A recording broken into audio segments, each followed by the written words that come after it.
emphasize private property versus like public accessibility. That way, we're not just going around telling people, you need to fix this.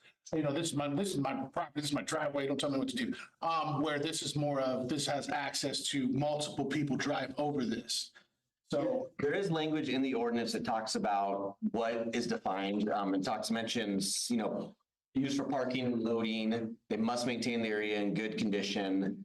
So there is things in here that kind of define that. But again, you guys are the check all, and we wouldn't bring a personal driveway that has a pothole to use a nuisance. And I would imagine if someone did, you guys would say, that's not a nuisance, no, get out of here. That would never happen. This is purely giving us the ability to enforce something that people wish we could have enforced last time.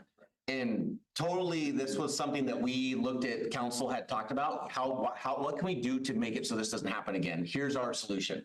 If you guys don't want to do that, that's totally okay with us. We just wanted a tool to have the city to be able to enforce future issues that we address that we couldn't address in the past. That's why we created this. This was our best option, we thought, to fix that problem that we've had.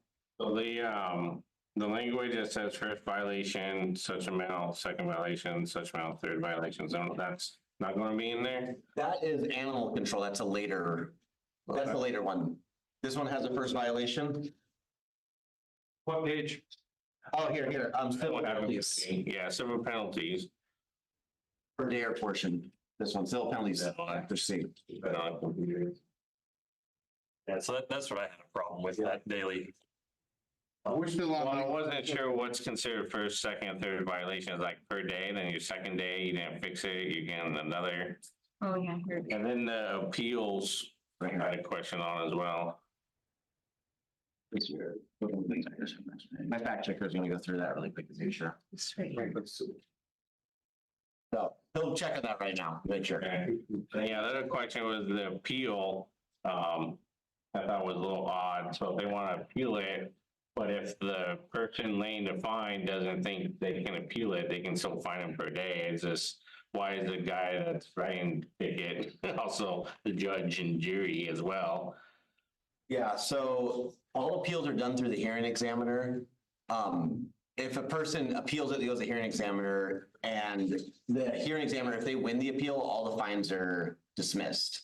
So it's not, and most time the hearing examiner will at least waive some of the fines when it comes to that. I have to check the daily, the first violation, second violation, third violation language and make sure that that is what it is, but it should be, you're getting billed for the amount that it costs, right? The amount that we have to go to, and I'll ensure that that's the case if this is done for. Dodging a pop. Man in the bushes. Wow. So I'll check on the violation aspect of this, but yeah, the idea is they would be fine for the pothole. It is self how much it costs to repair, and then we would bill them for that. Well, I just. Curious, what, is there particular properties that motivated this discussion in the first place? Yeah, one. Yeah, one particular property. One particular property. The one where all, the historic Yelm Canyon? Yeah. Okay, now if this is the property that we're having a problem with, and anyone who's around that area at all can tell you that it's a road. It is a road through there from off of West Road. People take a right turn, take a left turn right into the parking lot there, come across and out to the main road.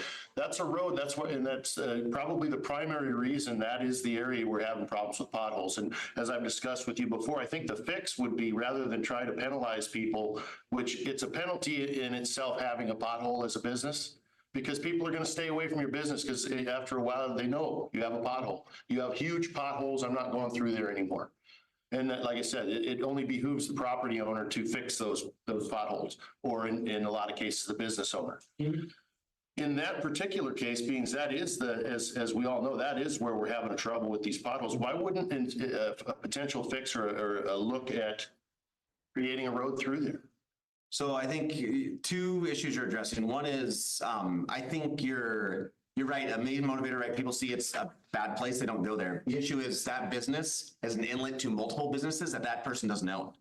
So even though they're affecting their business, they're also affecting other businesses near them, and those businesses don't have any control over that person. They're suffering now because that person won't fix their pothole. Well, not even that. These business owners are just leasing the property, and the property owners are the ones that aren't fixing it up. It's like, hey, landlord, fix this for me, please. And they're like, no, that's your problem. How do we get it fixed? You do get a sort of a, in some areas, you get kind of like a slumlord type thing where that kind of thing can happen. And so it does give us an avenue because our teeth will affect the property owner, right? This nuisance will be declared against the property owner, not the businesses that are leasing the property. Now, the property owner can go, I'm increasing your, whatever they do, rent, increase your rent to pay for this pothole repair, but hey, at least the pothole repaired and now you're getting business. So I understand that aspect of it. The road aspect is, that's privately owned. It's very similar to another privately owned road we have that was shut down. So could you turn it into a public road? There'd have to be a lot of steps to bring it up to standards to turn it into a public road. Could it be? Probably, but do those businesses want to bring it up to those standards to turn it into a public road and gift it to the city? Probably not. We asked them. So I know the businesses asked to give it to the city, but they did not want to bring it up to standards with 60-foot sidewalk, curb, gutter. That would cost probably, close to $1 million to bring it up to those standards and then turn it over to the city. Most people wouldn't want to do that. Well, but that, of course they wouldn't, because that doesn't make any sense. If I'm going to give you a piece of property, for you to require me to upgrade that piece of property to your standards before I give it to you, that doesn't make, who would want to do that? Yeah, it may not be fair to a taxpayer to upgrade a private road that only works for a couple business entities. But once again, in this case, I don't think that's what we're talking about. I think we're talking about a road that a big chunk of the community actually uses as a road that is through private property, that we're here discussing penalizing people because their private property is being used as a public road. Another portion of the people who are penalized are potential business owners, because when you move into a new commercial site, the site has to be up to code. So when the new business in that area, then, I'll just say it's the denturist that went in, was forced in their notice of decision to fix the pothole. And that could be a cost prohibitor to businesses that want to move into a space and start business in Yelm versus, if we could have corrected this problem a long time ago, the denturist would have been open, months before he was able to open.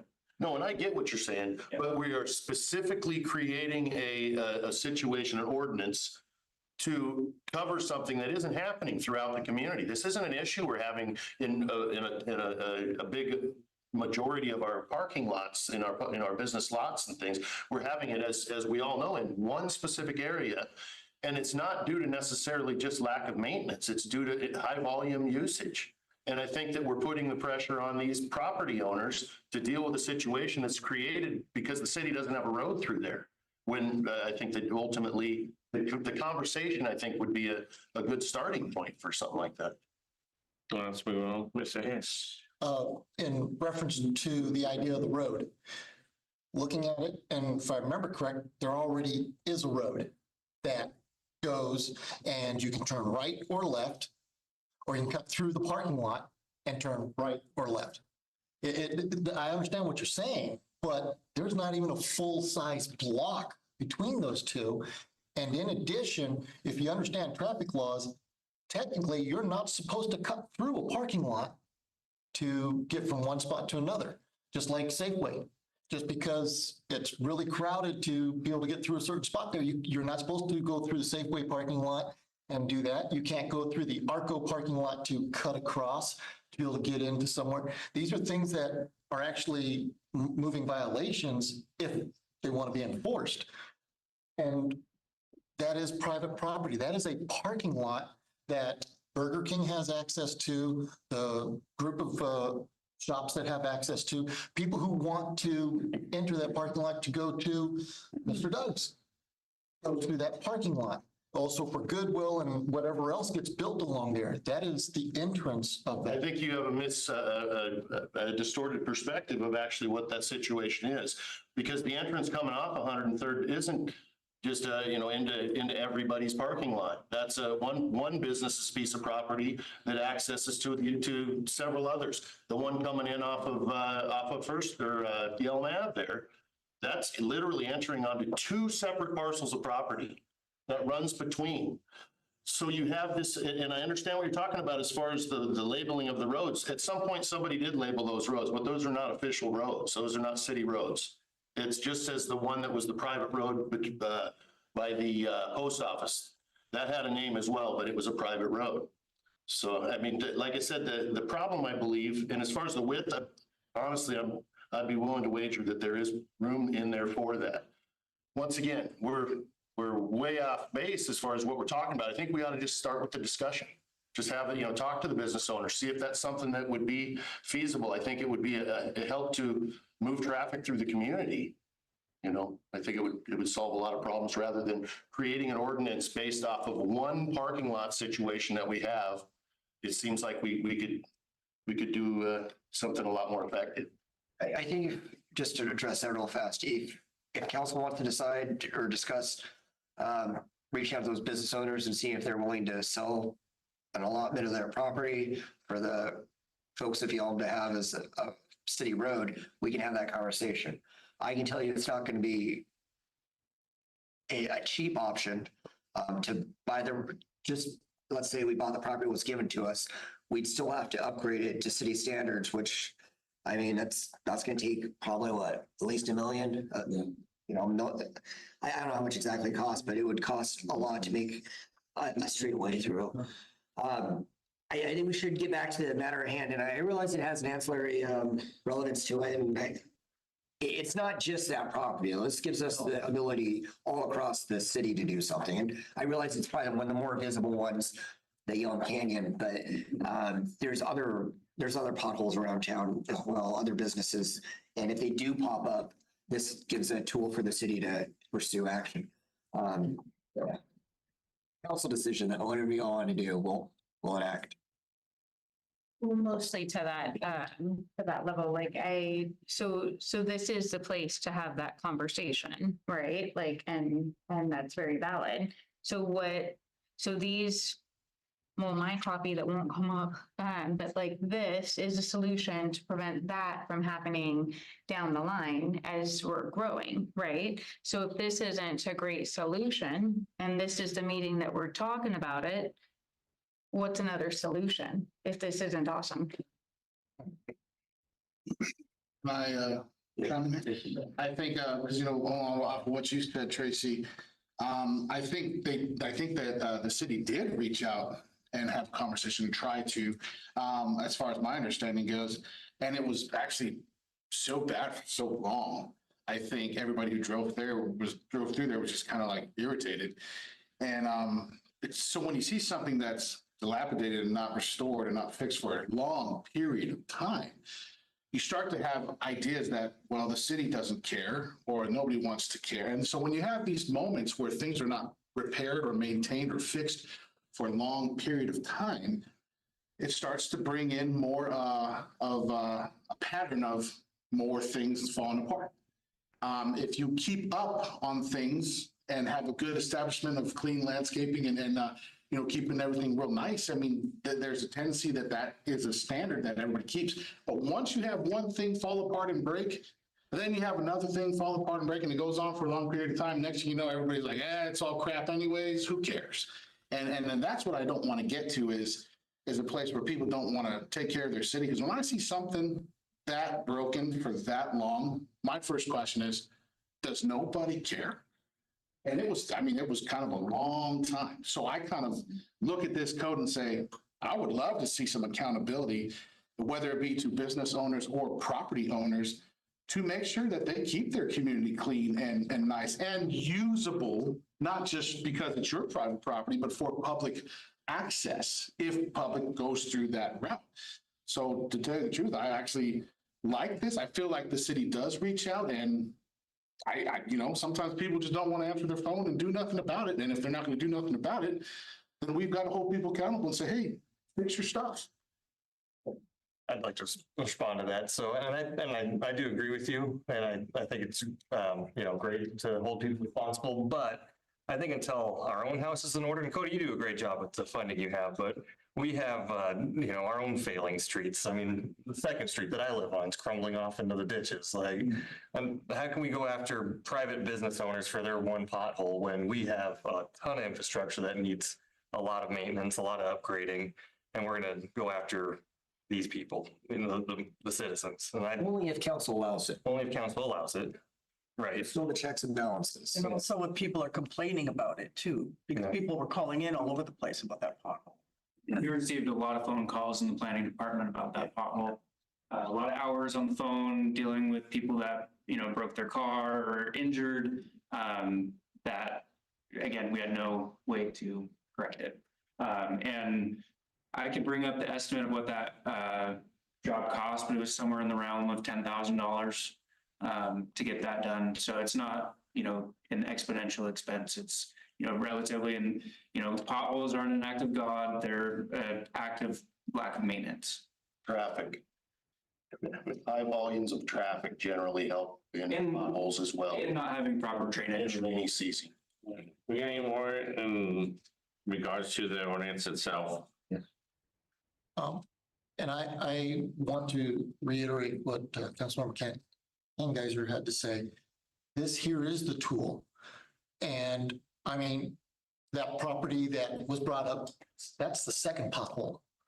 First one was actually repaired by a private citizen who went out, spent his own money and filled in and all. But what we're doing, it's one thing to say that we can keep talking to him and go, okay, well, that's just private property. But if we allow one property owner that is a commercial or business retail area, allow them to do that, then others will go, okay, I'm going to stop doing the maintenance on my property. Why bother? I don't have to, it's not money I have to spend anymore. And pretty soon we have not just one commercial property with an issue, but we will have others. And I understand the concern of that we need to clean up our own house. Well, we are. Road maintenance is probably the most expensive thing for a city. But when you're talking about projects, it's probably one of the most expensive portions because you have to go through and prioritize, line up. And as you said, Director Colt has the schedule for doing that. And in the process of not just repaving the road, but they also have to put it up to the newest standards, which is, as he said, proper sidewalks, the lights, everything. So that means the funding needs to be there. And that's why it costs so much every time we fix a block at a time, is because of the standard that we put it to. Right, council had asked that we look at this more. That's what we're doing here at study session. If you want, this is our best idea is to solve this. If council wants to, put in other ideas on this, great. We want to hear that. We want to make this as good as we can for the city and the residents and the council as well. But if it's not, that's fine too. If you're just dead against it, that's fine. We're going to bring this up at the next, is it the next? No, it's the next one for now. Yeah. The second council meeting in of October. And we'll try to, make sure that we get everything that was said, not only this meeting, but the prior one as well. And put out an ordinance that we can hopefully help our citizens, our businesses well and not fine them. But making the city look decent. So we'll do that. If there's any other suggestions, feel free to email us. If there's something specific you want in there, let us know and we can try to adjust it to make it. But this will be moving forward. This will be on the agenda. Council is obviously, you have your deliberation there too. If you want to pass it, great. If you don't, we'll work around it. They're going forward. Well, I got one more thing that I wanted to check on in there. Specific. That's that once, and it's specific. Let's go. Sorry, and I was thinking about this road comment. So is the bicycle thing still in there? It's 720. The next ordinance. Well, it didn't print out on this thing. I just want to know where the first pothole was. What was it? He's talking about the one right on the corner that I think it was somebody came in with their pickup and filled it with gravel to try to rectify that. It was the one between the strip mall and the restaurant. It turned out to be belong to the strip mall, but she wanted to carry it on for several months before she finally came down from Seattle to check it out and realized that in fact it was something she needed to deal with. But if you don't mind, just one more question. Can you tell me other businesses that we have had reports of pothole problems other than that one?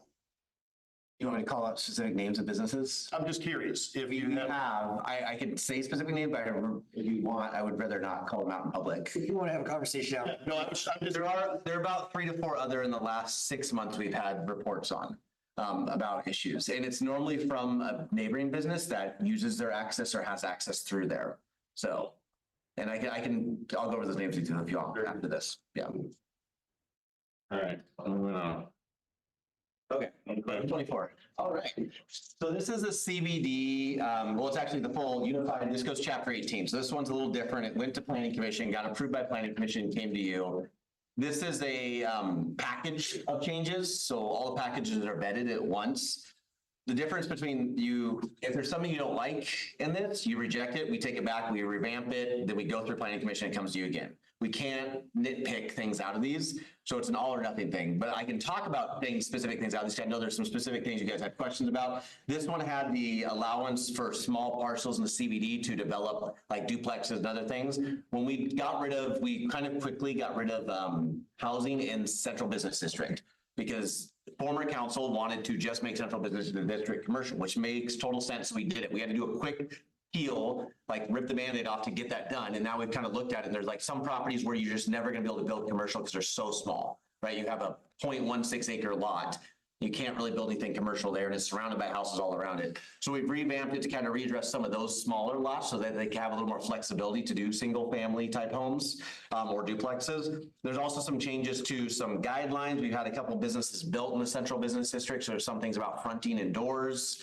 There's also a bike rack. We've tried to somehow, we've had a couple, well, not a couple, we have quite a few community members that ride bikes that can talk about no bicycle parking in any businesses. And so we've added in, a lot of cities have bicycle parking requirements for businesses in downtown area to have bicycle parking. So that way, if they ride their bike there, they have somewhere to lock their bike up. Right now, most are just, if you've been to any business, they just ride their bike into the front door and kind of leave it in there. And then you see someone drive by on it 10 minutes later because they stole it.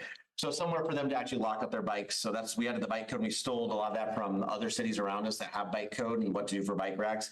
It's also another way to, people now are living in a city big enough where people can live, eat, work, and play in the city they are. And some people just own bikes or ride a bus. They don't always drive, right? I know it's crazy to think that, but there are people, we have someone who works for the city that does not own a car and he rides a bike to work every day and he rides a bike to many places. And it's becoming a more common thing here in Yelm, even though we live out here and we haven't really dealt with that.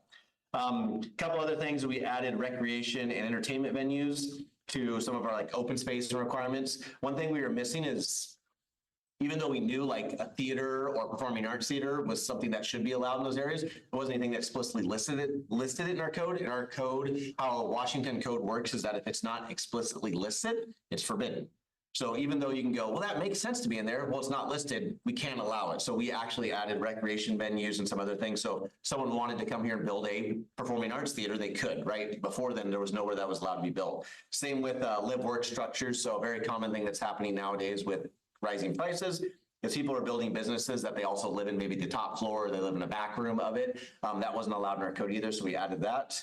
And then like if someone wanted to, I don't know why, but maybe someone would want to come and build like a stadium in Yelm somewhere, maybe up in some large amount of acreage, they could build a stadium up there legally with this code. So those are some of the things changed. I kind of just focused on a couple of them. I know there's specific questions about certain parts, so I'll let you ask those and I'll try to answer them.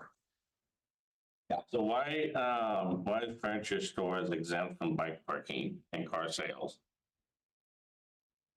Furniture stores exempt from bike parking? Yeah, it says requirement none. When you go down to the specific listings, to how many bike parking spots per.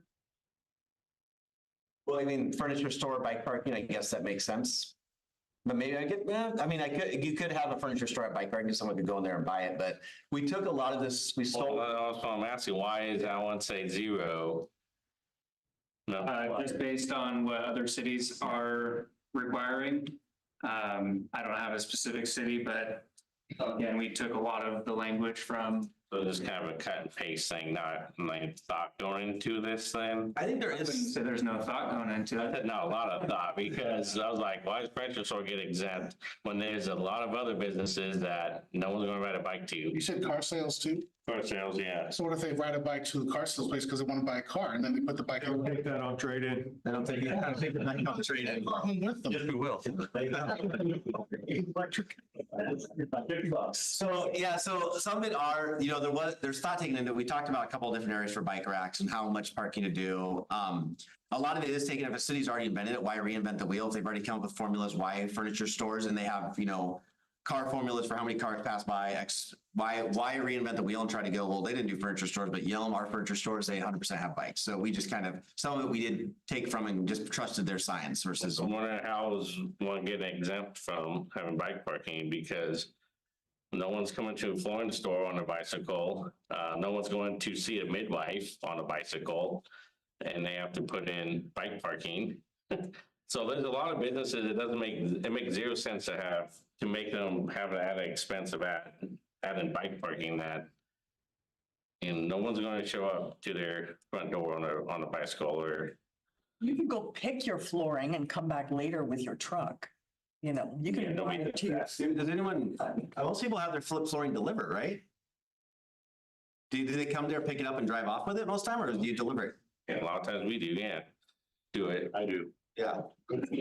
So I mean, there's 100% you can make an exception, like most people aren't gonna probably ride a bike to a movie theater because maybe it's gonna be at nighttime and they don't want to ride the bike home because it's dark, right? I mean, DoorDash. eventually you have to draw the line somewhere, and the idea is just getting some bike parking because we haven't done. So, yeah. Having a blanket where everyone has to have it, that's what I'm saying is, instead of, why not start where things that make sense, like a convenience store or a place you visit, like a restaurant or, you know, the parks, those things that, you know, you come and go, you're not really purchasing the items to carry, or you're not like physical therapist, you know, like if my leg's busted up, I'm not riding my bike to physical therapy. That's really recommendations. Yeah, let's say recommend something. Like at least a mile, yeah. You know, I'd rather see like, okay, things that make sense, you know, instead of this blanket everything. Well, except for furniture stores, they got a free pass and card sales, they get a free pass and.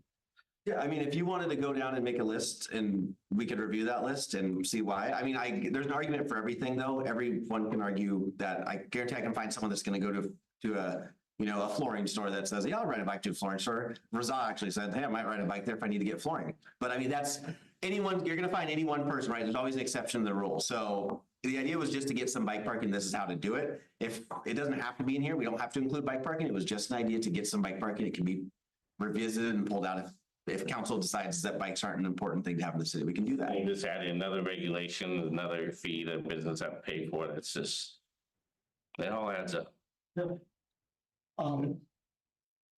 It's for the business has to do it.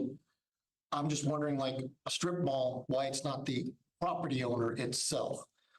You know, because I mean, let's take a look at right along here, you have the masonry, the little bakery that used to be there. You have Crazy Horse, you have also the, and all. If you're saying businesses, each one of them has to put it in front, but they are leasing from a property owner, and property owners have their, you know, lot sizes, just like we do with automobile parking. You, the commercial property owner, need to provide, along with, you know, apartments need to do the same thing. So new construction, 100% will do that. So, you know, example, we already have new construction coming in. We're recommending bike parking. We don't have anything that says EV charging either, but we recommended, hey, you probably want to put some EV charging because you probably have residents that have EVs. But we don't have it in our requirements, but it would, if this was past new building structure, if a new strip mall like that was built, they would 100% be required to have bike parking. But I'm bringing up for, let's say, the property owner that leases for businesses. My understanding is we're requiring for businesses to put out bicycle parking instead of going to the property owner and saying, for this strip of land that you have, this is how many bike racks you need to put in there, whether it's one that has 4 or 4 individual ones. But, you know, as I say, it's my understanding is you're making the businesses do it, not the property owner. So it's whoever, the business owner can try to get the property owner to pay for it. So that's the whole lease tenant, like tenant landlord agreement. Example given, there's a masonry cafe when they upgraded, they had to add parking because they had to fix their parking lot. They had to do it. The person that was leasing it goes, I'm not the one, I'm leasing it to you. You got to upgrade it to make it fit you. Right. And that's not always the case. I know some owners come in there and go, hey, fit to fill my mold, but not always. Right. If you're sometimes a hair salon, you go into a new area, you have to pay to put in chairs and everything, or sometimes you can work it out. So that's very similar. Like, we don't care which one of it does it. The business will trigger it, or at the new construction, the owner of that building will trigger it in new construction. But a business, when they go through and they upgrade or do anything else, they would trigger it too. But a business like this, if that Fair Games, for example, right? Fair Game opens up another bar that's just like that, they wouldn't have to do anything because they're not upgrading their business, they're not falling under the code to bring it up to new standards. Right now, if they go, I want to build a second story and add all this, okay, hey, the new standards, you have to also do these things. So it's that catch-all, same with like paving your lot, right? That's how we catch them, is when they build a new business coming in town or a new structure coming in. And correct me if I'm wrong on the commercial people, tenants. I don't know. I'm guessing that's how it works with tenants. Because most time it's the agreement between landlords. Sometimes you get some stuff, sometimes you don't. It would. I'm just, it's like we're forcing businesses that don't have good marketing practice to market it, you know, because as a business owner, if I've got customers, and this is amazing to me, the bicycle people are coming to the city to tell the city to force the businesses to have bicycle parking. It makes zero sense. If I was a bicycle patron and I wanted to go to a place and they had no place to put my bike, I'd go to the business owner and say, hey, what do you want me to do here? And if I cared at all about my customers and wanted and recognized that there was a need for that, marketing tells me I better get me a bike rack out there. I just don't believe, once again, I think it's like somebody's spending time to say, hey, you know, we could write an ordinance and we could force the business owners or the property owners to do this, what these citizens want them to do. Well, after a while, owning a business is a pain in the ass, and I'm just going to go work for somebody else because, you know, all of this unnecessary, you know, as a business owner, hell yeah, I want to bring in these bicycle riders. If they're interested in coming to Doug's, by God, I'm going to bring them in. I'm going to give them, I've got a place for them to park.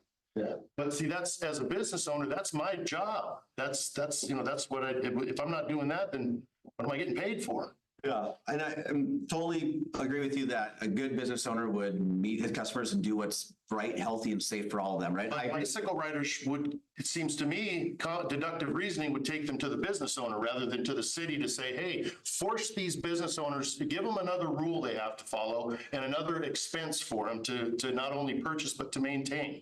And let's go ahead and have them create this scenario that Councilmember Hess just pointed out, business owner or property owner. Because there's a, you know, all of a sudden as a business owner, as a business owner, the guy who owns the property saying, hey dude, the city just came down on me and said, you guys have to have these. So it's your business, you put them out there. I just think and bike racks is just one small part of this, all these code changes. So if there's a hang up on bike racks, it's easy for us to take it back to planning commission. That's just what we're talking about. Bike racks. I know, I just don't want to lose the focus on all the code changes and then we're like, yeah, the bike racks are going, like, sweet, let's pass it all, right? I want you to know the other stuff too.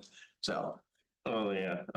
Have we had phone calls from bike riders saying we sure like some bike racks to the city? Has there been that? We've had bike owners say that there's no bike parking in the city.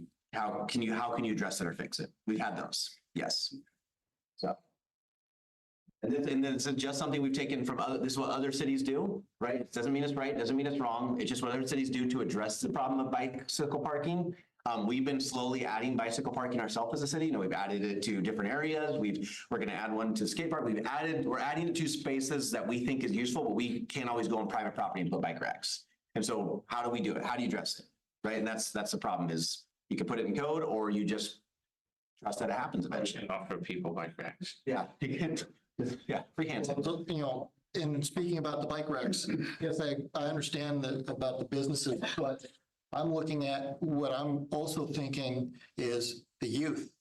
What youth is going to walk into a business and say, hey, where can I lock up my bike? They're already afraid to talk to adults. And we don't have any way to allow the youth to be able to ride their bikes to the theater and lock up their bike and secure it so they can go watch a 2-hour movie. We don't have a way for them to do that at some of the businesses that they might ride their bikes to or things like that. I mean, I will even share that with intercity transit. I've been in discussions with them of why don't you have bike racks at the bus stops? Because used to ride my bike, get on the bus, get off the bus, ride my bike. If I wasn't one of the first people on the bus, I didn't get a spot, park my bike. And I saw people chuck their bikes into the bushes and hope that the bike would still be there when they came back. So I mean, it's not just adults that we're considering here, it's the youth as well. And I'm glad to hear, I was going to ask about the city, we are being proactive on this, setting an example. My concern is I don't like the term business. I think property owner, and it depends on the size of the property. We don't dictate how business is up, is how people do business, as Cody just referenced. Some situations are, you're bringing in a beauty salon, it's your job to pay for everything. Other ones say, hey, That's these from us. So that's the inside, but we're talking about outside. In other words, the parking. Who's responsible for the sidewalk when the sidewalk falls on the business area? I'll No. tell you, my landlord, if my sidewalk were to fall apart in front of my business, he would repair it, but he would bill me. And that's how my landlord is. I have a few things going on right this second. And that very much is, it's business, commercial leasing is very different than residential leasing.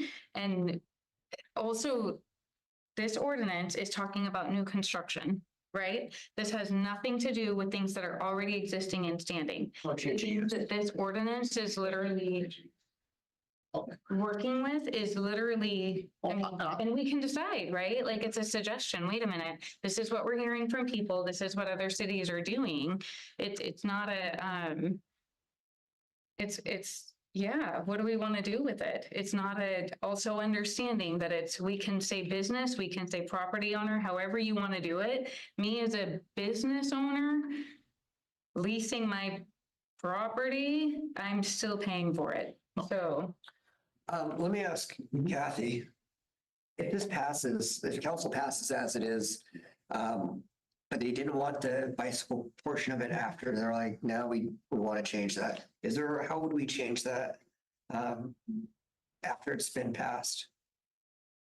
Like amending? You would have to amend the code. Once it was passed, it would go in the code, and then you would bring another ordinance forward to amend the code. We wouldn't have to bring it back to like planning commission with that process, correct? Great change, you'd have to bring it back to planning You'd commission. have to either way, so okay. I was trying to save the council time.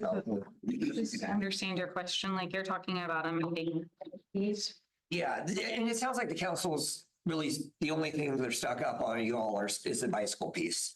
I was thinking rather than code it down, bring it up again as a amendment to it, but it doesn't sound like we can do that. We have to. Well, we could do, if it sounds like, we can go back to planning commission with it, remove the bike piece, get planning commission to reapprove that, and then bring it back to council. Is there anything besides the bicycle piece that the council's concerned on in all of this? Let's chat about some of those options. I was going to go on to. In reference, you talked about how in the central business district, there are some properties that are just too small to build business. Correct. When we are looking at adjusting that, is there a size limit? Yeah, we did 0.2 acres. So if the lot is smaller than 0.2 acres, they're allowed to build a residential duplex or whatever on it. They can build single family residential. Greater than 0.2 acres, they would have to follow the CBD code. Yeah. And that was the number we set, because there's a lot of 0.16 acres in the CBD. It was just divided really weird. So you have 0.16 acres is a tiny, tiny lot. And if they have to follow our code, in order to make a mixed use, they would have to build 4 houses on 1.16 or 4 apartments and then 1 commercial unit. And it's just kind of really hard to fit in there. They could obviously just build like a corner store on 0.16 acres, but somewhere it doesn't make sense. So this gives more flexibility. We had multiple developers reach out to us about this. Please, can you do this so we can have more flexibility with some of the smaller lots we have? To be a tall, skinny 5-story building. Yeah, and the parking is hard to achieve too, right? Because you need X amount of parking spots and would never be able to achieve the parking they need either. So it becomes an issue if they want mixed use. Commercial is always allowed, right? They could totally build. And I've seen them all through different parts of the area where you have residential, and you have this tiny little corner store. You know, you can walk in, there's milk, there's all your basic essentials in this tiny corner store, which is no bigger than maybe this office, maybe a little bigger than this office, right? And then those are cool, but Yelm's not quite there yet. We're getting there. We're not quite there yet for those kind of things. And so I just want to also clarify with that lot size, just so somebody can't game the system. Is it the lot size? What happens if if one person purchases one property is, you said 0.2, buys one next to it is 0.2, and kind of goes down the line, says, well, I really don't want to put businesses here. I'm just going to put residential. Do we have any way to kind of make sure something like that a gaming of the system doesn't occur?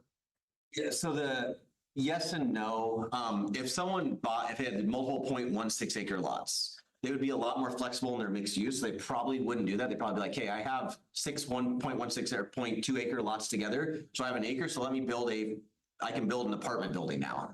So they probably wouldn't do that, but they could in theory just go, I'm gonna develop this 1.16 acre, this one, because they're all separate parcels. So it's based on purely parcel size. It's not punishing. Yeah, if the same owner owns all the parcels, it wouldn't punish them. But they wouldn't likely do that if they owned all those, because now they own a block, they can turn it into one giant. Or that makes way more than the duplex would.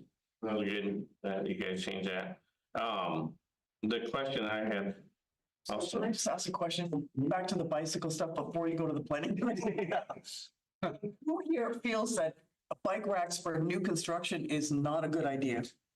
Like, is that a We're problem? not voting on it. No, I know, but I just want to know Discussion. do we need to go back to the planning commission because everybody doesn't want the bike racks? If I may, it's not about not wanting bike racks. I think bike racks are great for people who ride bikes. That's not the debate. For new construction? And even with I think the city forcing people to do that is wrong. I don't think Builders. I don't think we should force, I don't think we should be. Does anybody else disagree? Like, just feels same way? I don't disagree with bike racks. Let's be clear. I don't disagree with. The purpose of this, bike racks is what the angst is. Right. What I'm saying In is this ordinance. I don't believe that they should be required I think if the city wants to install bike racks, I think we should do that. But I think if the business owners want to install bike racks, I think that should be left to them to have that option, whether or not they want to cater to that business, which of course, in most good business people would definitely. You said this ordinance is for new construction only. Yeah, it'd be new constructions or upgrade, like if you expanded your business, you know. That negates the people that you're talking about. No, That's not true. A new business owner coming in would have to do it then.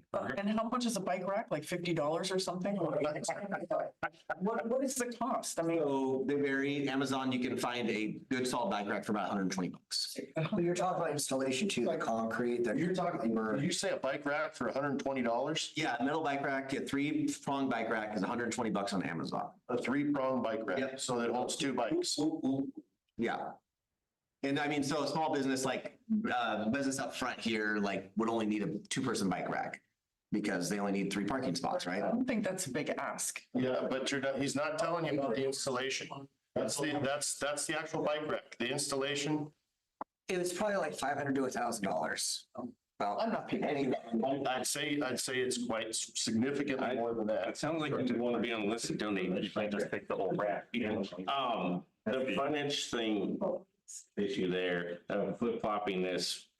We must have the frontage, the door has. On the front? Yeah, Yeah. issue. Want to talk to that, why we flip flopping on that? Yeah, so the CBD, and this is very common, is that there was no requirement to have a fronting door onto the main street. So you can have a business that you could walk up to in the central business district and you would have no way of getting inside of it. So what we decided is it doesn't have to be their main entrance. There has to be an access on the front, fronting the main street. So that's why we put that in there is we didn't want a business to come in. I don't know why a business would do that, but it has happened and it's already been proposed to have businesses with no doors fronting. So you can walk up to a business and you have no way to get into it. The central business district is a central business district. It's meant to be walkable businesses you can walk up to. Allowing a business that you can't actually get into doesn't make any sense. So we added that code we didn't have anything prevented businesses from doing it, so businesses were going to do it. So we added a code where they have to have at least a door fronting Main Street, which made sense to us to have in there. And there are other cities that have that have central business districts have that same exact code. So businesses don't build back doors and there's no front door and you can't get in. So there's always a front door access if your business is in the central business district. So that's why it was added there. And I know we talked a little bit about some businesses, why would they ever want a front door? And the thought was, well, they never have to put their main door. They just have to have an access on Main Street. So someone could come in from Main Street. That's the whole point of the central business district. So that's why that's in there, that adding them doors to Main Street. So they can't walk the extra few feet around the corner. Yeah, and I mean, Because I've seen other cities too where it can look good, like, you know, a couple out here actually look really good and it would detract away, I think, from some of the landscape. You know, if it's done tastefully, it looks, you know, I've been in big cities that you just walk down a whole block and there's no door, you know, it's like, yeah, and it doesn't mean it's bad, it looks ugly, I don't think. And we said, and that's why we didn't specify their only access having on Main Street, their main, it can be a side access. They just need to have a door you can access from Main Street. Because I would hate, I mean, I don't know. It just, to me, it didn't make sense to walk down Main Street and look over and go, how do I get into these freaking businesses, right? Like smash your head up against the window and, oh, the door's around the back. Oh, all the way around the back. It didn't make sense to me. So we kept it in there as having a door on Main Street. And again, that's something that we didn't think was too encumbersome of a business. Like it's just an extra door, but you guys know more than me. I don't own a business, so I don't know. It just didn't make sense to me to not have a door on Main Street when you're on Main Street. And it only Specifically apply to new construction. Yeah, Obviously. we wouldn't force businesses that don't have doors on Main Street to install a brand new door. Unless we, Who doesn't? Who doesn't have a door on Main Street? Couple people ask. Physical therapy, car store. Okay. Oh, yeah, okay. That's okay. Yes, you're right. Off the top of my head, yeah. I don't have a bike rack either. So small. Well, actually. physical therapy does have a bike rack out front. Yeah, I thought they were.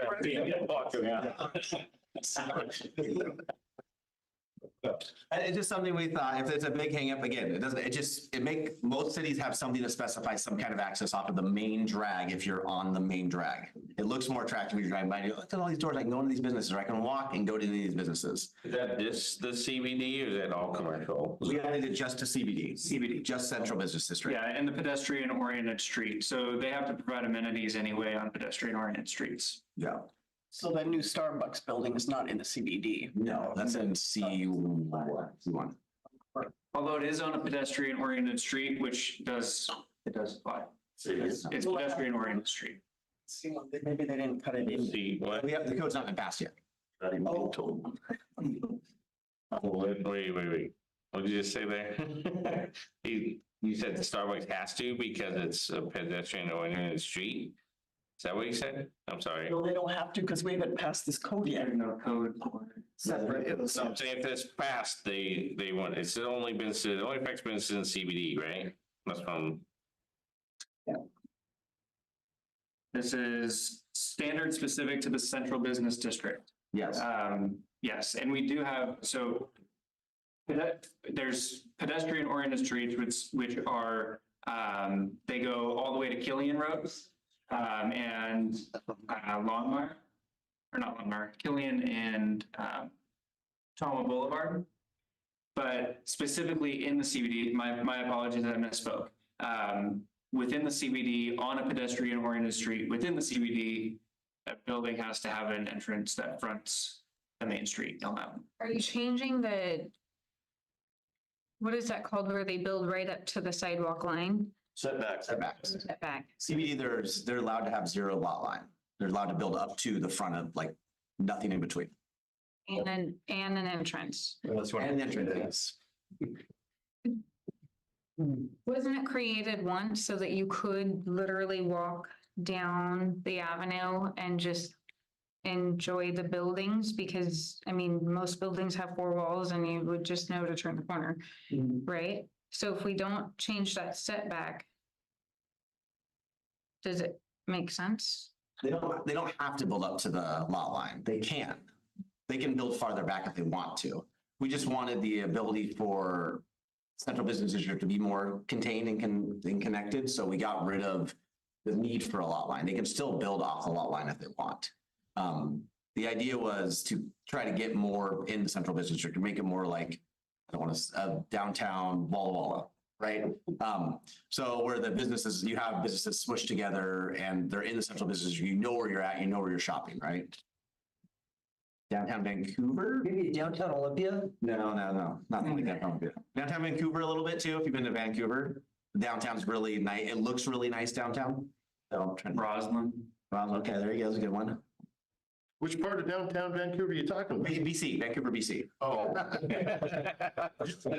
You're like, I was thinking, what? Victoria too. All right, but it is sounding like there's a couple concerns on this. We'll huddle together, see what path we want to do, but either way, it won't be on the next city council meeting, but if it is, it'll be on the following one. So the second, correct? We'll be on the second one. And this is something where we can bring it to you, and if it's something where you have more questions when we get there, or it doesn't pass because of one of the things, we can always go back to planning commission, revamp, and go through.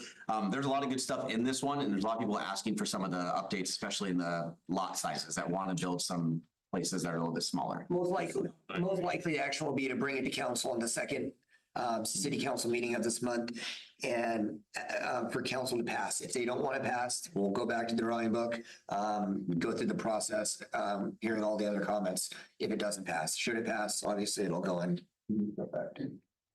Planning Commission, when they had their meeting, what was their recommendation for this? Recommended approval by the council, unanimous. We wouldn't be hearing if it was. No, I just, because I don't receive any emails from them saying, hey, the following thing's coming to you. We 100. Anything that comes to us is passed by them. We wouldn't be hearing this if it didn't pass. So only things that are passed by the planning commission in regards to code updates would be heard. Yeah. Whatever planning commission has to. But as far as like other correspondence as to why they think that we don't have like a dissenting vote or a, and I don't even know if it was. I think these were unanimous. They're all unanimous. Yeah. As I said, I just wanted to know what they had to say to how they would advise us, city council. Yeah, here's a really controversial one. We need to add, our animal control doesn't have fees attached to it. So when our police or joint animal services enforce something, they can't fine the person, even if they keep violating over and over and over and over. But joint animal services, along with the police force, along with the court, have asked us to add a fee to it. So that creates a first violation 50, second violation 100, third violation $150. It would be something so they can actually write a ticket to find somebody. Requested by court, by animal services, and by the police. Very writing these tickets, Cody. Joint animal services with the assistance of the police force would be writing these tickets. Sounds good. Pass it. Any concern that might, because the folks, a lot of us have pets, and of course, the last thing in the world I'd ever want is for my pet to get away, but some people just don't care. So is there any concern that if you, by imposing, a increasing fine for each incident, that these folks might just not respond? That is a concern. Most pet owners are responsible, and the pets get away, and a one-time thing is not a violation. It's, hey, your dog got away, here's your dog. We've had issues there's 3 specific pet owners that I've had to deal with that their dog gets out over and over and does things that it shouldn't do. Deal with as your capacity or as private. The capacity is a public works director, yes, a public service director. Capacity of that, and so those are the ones they've asked about. These people aren't. If we can find them, at least we can hold them accountable, right? And if then they can go to the court system, and we can actually. You can finally hold someone accountable for something. Right now, they go, here's your notices, and they're like, cool, thanks for the paper, and they throw it in their fire. So. Yeah. I'm actually really excited about this ordinance because there's nothing that I love more than bad owners who own pets and don't be responsible for their pets. I think this is a really good way to, because honestly, half these people who let their animals run about, it could cause a public safety issue where it turns into other things. And because the first thing that happens when we see a dog on the road, traffic is messed up. Everybody starts getting angry at each other, all because an owner is not a responsible owner. So I'm excited about this. If there's a way that we can find people for not picking up their dog crap, that would be even better. Let's move on there. Let's move there. Would this affect the dog that attacked the other dog at the park the other day? Would it be part of that too? That's a different thing. There's a violent dog thing. Yeah, there could be a violation attached to it, yes, but there's a violent dog thing when a dog attacks another that goes through a whole process. Yeah, that's a whole different thing, but yes, there could be a violation attached to that possibly. For animal, we're talking about it's all animals. It is all animals, yeah, not just dogs. Creatures that happen to get out on the roads, the rabbits that get out on the roads. The rats. No, it's. Rats too. Well, rats, but I'm just wondering to kind of help out with the animal control thing as a whole. You're saying what initiated this was because they were saying, hey, there's a cost to doing this and we need to recoup the cost. It wasn't a recoup the cost. It was we need to hold the owner accountable. Right. We have nothing to. But sometimes you can't find the owner because the dog is running around, not chipped, no collar, no ID or nothing. What happens with those dogs, other than caught, put into the pound and euthanized? So JASCOM, Joint Animal Services, takes those dogs and usually holds on to them, tries to get them back, find the owner. If they can't find the owner, they put them up for adoption usually. I don't know what goes on beyond that. That's not my purview, but I do know they most of the time try to get them up for adoption. The owners that, I can tell you the owner of certain dogs, they know the owner. Like the dog comes out, they go, we know who that dog is. This is running down the road and attacking people. Or we know who that chameleon is as it's running down the road, kick a chameleon, you know? We don't have a pet detective. It's a bunch of. All right. But to go to it, I'm just wondering, not only just an animal control fee, I know that you can get a dog license for free, and I'm not saying that we need to charge the expensive amount, but maybe having the fee, the dog license and cat certain animals that actually can get out and that become an issue. Just a small little itty bitty fee to also set off to the side to help with the whole process, not just holding somebody accountable, but also help with the process. You mean charge for pet license? So people that are responsible for their pets, for the people that aren't responsible. I mean, Yeah. I just wanted, that idea you have there. I remember when we eliminated the fee to register your pet here in the city of Yelm, and everybody registered their pets. Prior to that, nobody did. So that's why it was highly effective to eliminate that fee.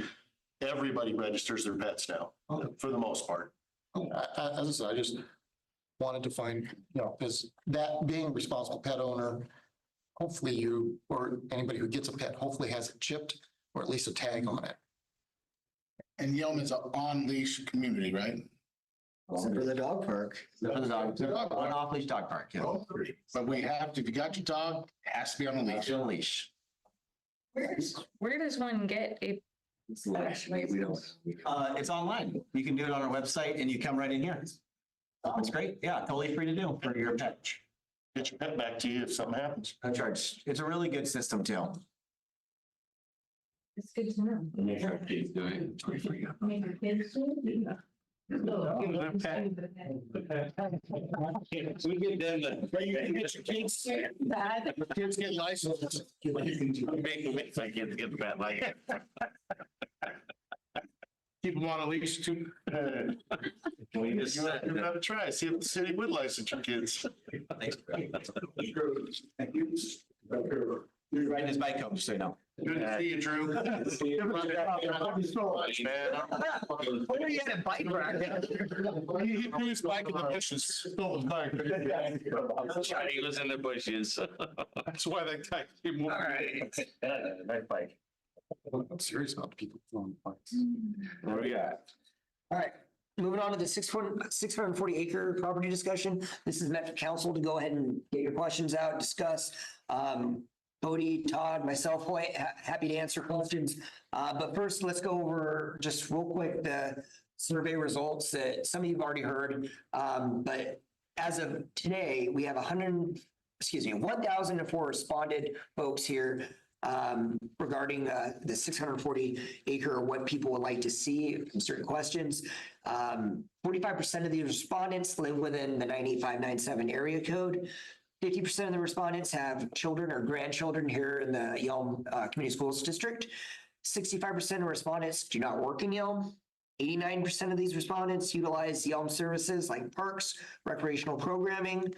The three amenities respondents would like to see in the master plan community. The top three are the aquatic center / swimming pool with 23%, pathways and trails for hiking and biking at 19.5%, parks and open spaces for 19.1%. The top three biggest concerns for a developed master plan community are 1, traffic, roads, and condition of roads at 31%, increased taxes at 16%, and schools at 13%. Brian, do you have? No. Okay. Other than that, if there's any questions on that survey, I'll move on to the different options we're considering right now. or the council was presented in our last meeting with Peter Matthews. We'll go ahead and discuss, you'll discuss, and at not this next coming meeting, but likely in the November study session, we'll bring up those options. After it's kind of narrowed down here, we'll have more discussions. We'll also have a community conversation where people will go ahead and, I'm sure, bring this up. Yeah. What was that number again? You said percentage actually lived in the city? Within 98597 was 45%. That took the survey? Correct. Actually live here. Within 98597, not the city limits. That's unincorporated. Okay, just want to make sure. Yeah, some of those were from Roy and McKenna, which aren't in the 98597. So 45% of that was within the 95 unincorporated. We're talking about details. Correct. And then the rest of that was like Olympia, Lacey, all those areas, Eatonville. 55% not. Yeah, just the ones not here. Yeah, Okay, I just want to know. So that's less than half. correct. Well, that's in the 95, 97. How much of that was in the city? do you Even know? a smaller percentage.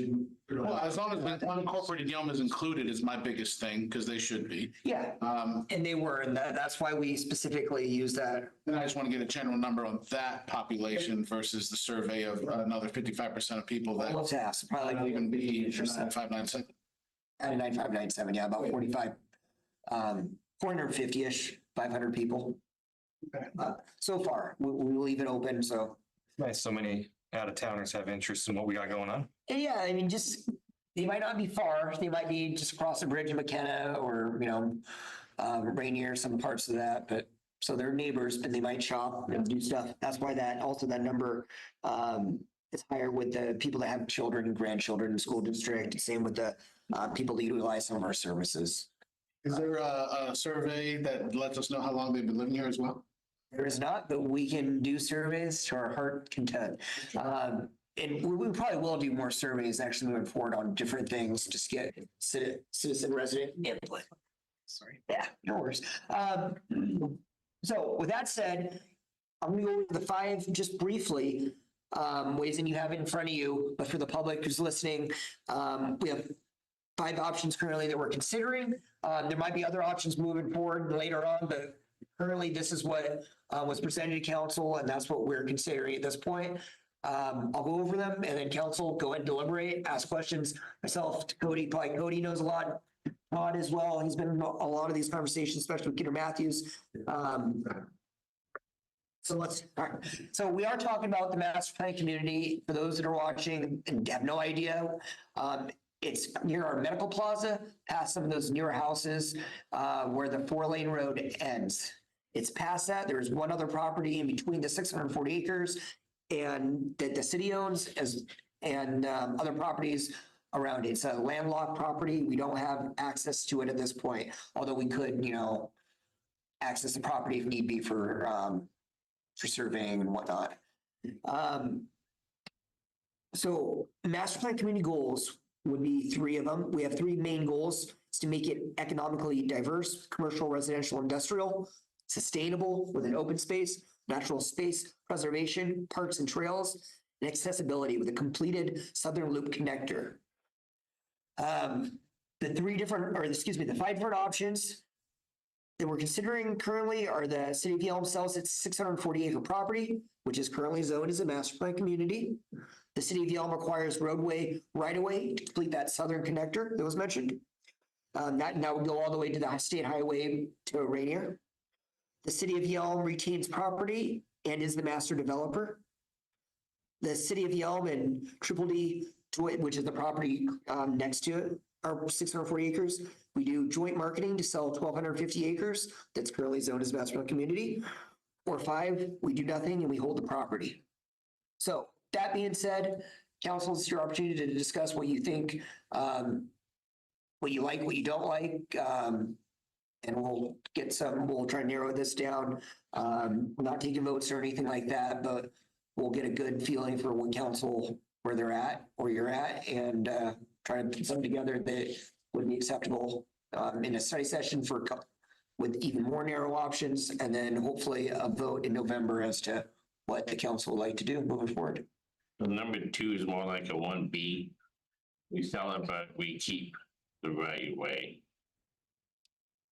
No, I think that's different. No, I mean, it says It could potentially be that, yeah. requires roadway right of way. And that's the We either already have the land, so I mean, that's what I was saying. You're saying The right sell way the six for the foot, other one. keep. the right oh, way for triple D. Am I? Okay, We don't have the right. that, okay, cost the other property. Yeah, and if you want to direct specific questions to Cody or Todd, feel free to. Yeah. Just go ahead, yeah. In reference to number 3, not necessarily being the master developer, but the city holds onto the property.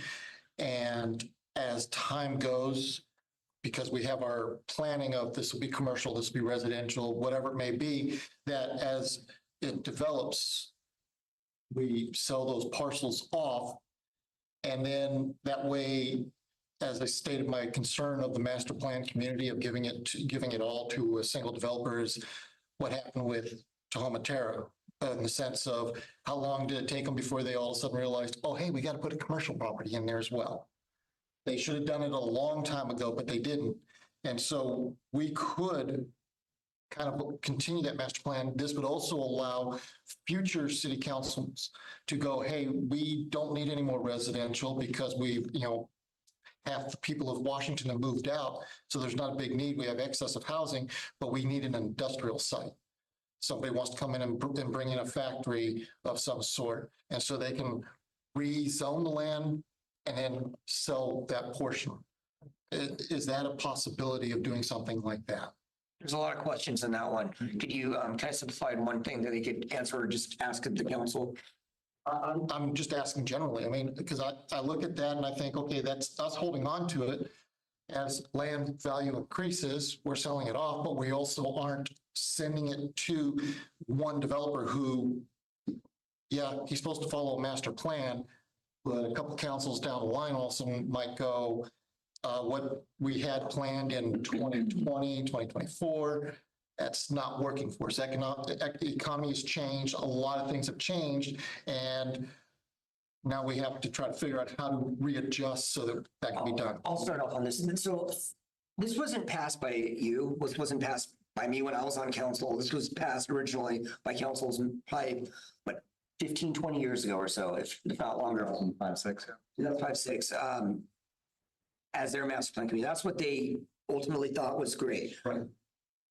As you're right, as the councils down the road, they can absolutely just change the zoning the way that they see fit. I hope that councils have some foresight to say, this is what those in the past thought was right. It doesn't fit 100%. Here's where we can manipulate that, maybe change a certain zone or whatever. If there's more park space they want to do, that is their prerogative in the future. There is no, locked in, this is how it's going to look for sure, if that answers your question. No, it does, but I'm just saying that 3, I understand the disadvantages, but we don't necessarily need to be the developer.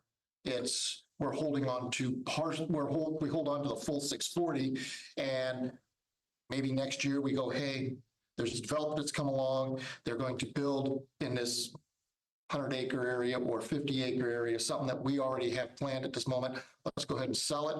We get the money for that 50 acres. They do their development, and there's still that other acreage that we are holding on to. Yeah, and again, we're not pushing anything else. No, the only thing that we're concerned, the administration is ensuring that road gets through. That's right. Our main concern. But as far as that being the master developer, you don't think that's right. That's the rest of the council is making that decision with you. If you want the other ones, Well, as I said, I'm just wondering, can that be, instead of us being the master developer, is there a difference, or are we still running into the same problem of?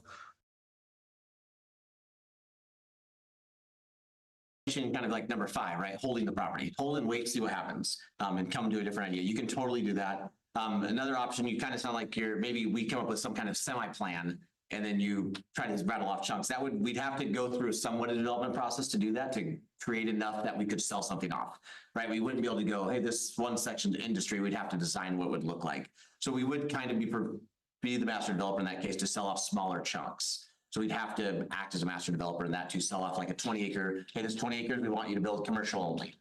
We'd have to master develop a 200 acres to follow our own code to do that. So we could, but we'd have to be a master developer of 200 acres of R640 at least to do that.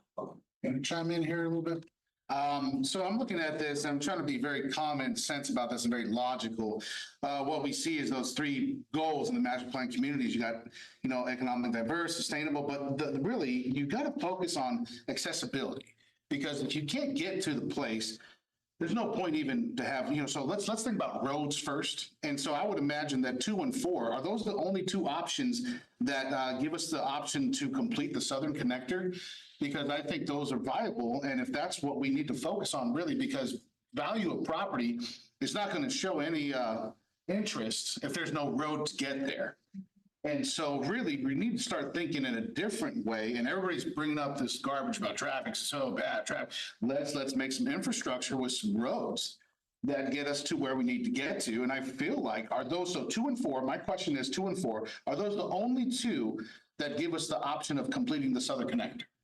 No, I think especially if you do number 3, where you're taking the property master as a master developer, if you're doing even the joint marketing, that also works. Number 1, it could still work, but it's not under more, I think we'd have less control over that if we're trying to develop that 4-way roadway. If you want to push that through. I think all the others besides number 5 would accomplish that goal if you're trying to. So 2 and 4, I guess you could say, is to have a higher probability and chance of that being a success, completing the southern connect. Those are the two that have the highest probability and chance. I mean, they're all different, but yes, I mean, that's number 2 especially. It's just mainly to put the bypass or the southern connector. Yeah, so it's kind of a combination. You need a combination of a couple of these things, right? So you could get away with, doing a number 3, for example, but you'd have to combine 3 with 2 in order to get the bypass through, or the alternate route, right? 3 by itself would not get you the right-of-way property. The challenge is what, just under 3 miles, Cody? Yeah. That we would take through there, and almost 2 point something miles of it is on other property, right? So we only literally have control over a very small chunk of the land that we would need to put this right away through. So if our goal is to put a bypass through there, southern loop, whatever we're going to call it, it has to involve some sort of either partnership with the joint property acquisition, joint property, or acquisition of at least the right of way, which at our last estimate would take about 26 to 30 acres of their land to put in the bypass through their property. So if that's our goal, those really narrow it down for the options as far as how do we get that. And I think that really should be one of our main goals, honestly, to be honest, because then I think value of property that's connected to a road that's already established would make more sense.